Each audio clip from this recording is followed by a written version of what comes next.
Hi, ಪ್ರಿಯಸ್ cooking Kannada ವ್ಲಾಗ್ಗೆ ಸ್ವಾಗತ. ಬ್ಯಾಚುಲರ್ಸ್ಗೆ best chutney ಪುಡಿ ಅಂತಲೇ ಹೇಳ್ಬೋದು. ಬನ್ನಿ ಮಾಡೋಣ.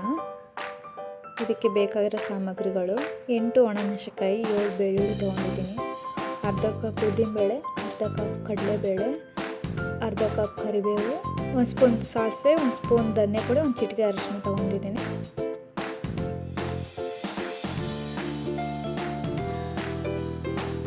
ಬಾಣಲಿ ಬಿಸಿ ಆದಮೇಲೆ ಇವಾಗ ಉದ್ದಿನಬೇಳೆ ಕಡಲೆಬೇಳೆ ಫಸ್ಟು ನಾನು ರೋಸ್ಟ್ ಮಾಡ್ಕೊತಾ ಇದ್ದೀನಿ.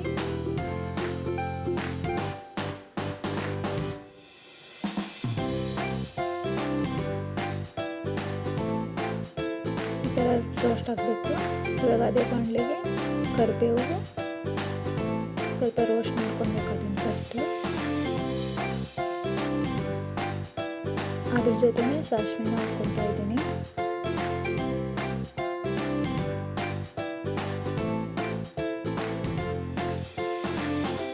ಅವೆರಡನ್ನೂ ಚೆನ್ನಾಗಿ ರೋಸ್ಟ್ ಮಾಡ್ಕೊಬೇಕು. ಅಂತ ತೆಗೆದ್ಮೇಲೆ ಅದೇ ಬಾಣಲಿಗೆ ಒಣಮೆಣಸಿನ್ಕಾಯಿ ಬೆಳ್ಳುಳ್ಳಿನ ಸೇರಿಸ್ಕೊಂಡು ಡ್ರೈ ಮಾಡ್ಕೊತಿದ್ದೀನಿ. ಅದಕ್ಕೆ ಸ್ವಲ್ಪ ಎಣ್ಣೆ ಹಾಕಬೇಕು.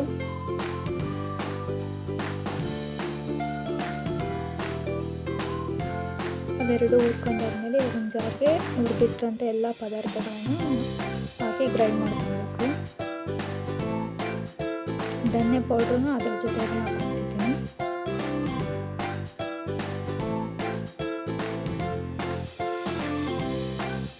ಸ್ವಲ್ಪ ಉಪ್ಪು. ಗ್ರೈಂಡ್ ಮಾಡಿದ್ಮೇಲೆ ಈ ಥರ ಪೌಡ್ರ್ ಆಗಿ ಬರುತ್ತೆ. ಘಮ ತುಂಬ ಚೆನ್ನಾಗಿ ಬರುತ್ತೆ.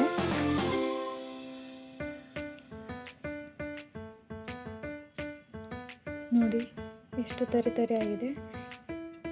ಒಮ್ಮೆ ಟ್ರಯಲ್ ಮಾಡ್ತಿದ್ದೀನಿ.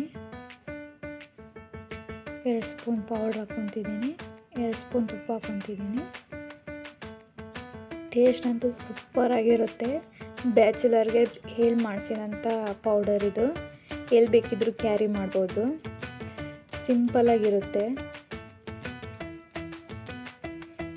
ಅಡುಗೆ ಮಾಡೋಕ್ಕೆ ಬೇಜಾರಾದಾಗ ಅಥವಾ ಮಾಡೋಕ್ಕೆ ಟೈಮ್ ಇಲ್ಲದೆ ಇದ್ದಾಗ ಬೆಸ್ಟ್ ರೆಸಿಪಿ ಅಂತ ಹೇಳ್ಬೋದು. ಈ ರೆಸಿಪಿ ಇಷ್ಟ ಆದರೆ ಪ್ಲೀಸ್ ಒಂದು ಲೈಕ್ ಮಾಡಿ, ನನ್ನ ಅಕೌಂಟ್ನ ಸಬ್ಸ್ಕ್ರೈಬ್ ಮಾಡ್ಕೊಳ್ಳಿ. ಪೂರ್ತಿ ವಿಡಿಯೋ ನೋಡಿದ್ದಕ್ಕೆ ಧನ್ಯವಾದಗಳು.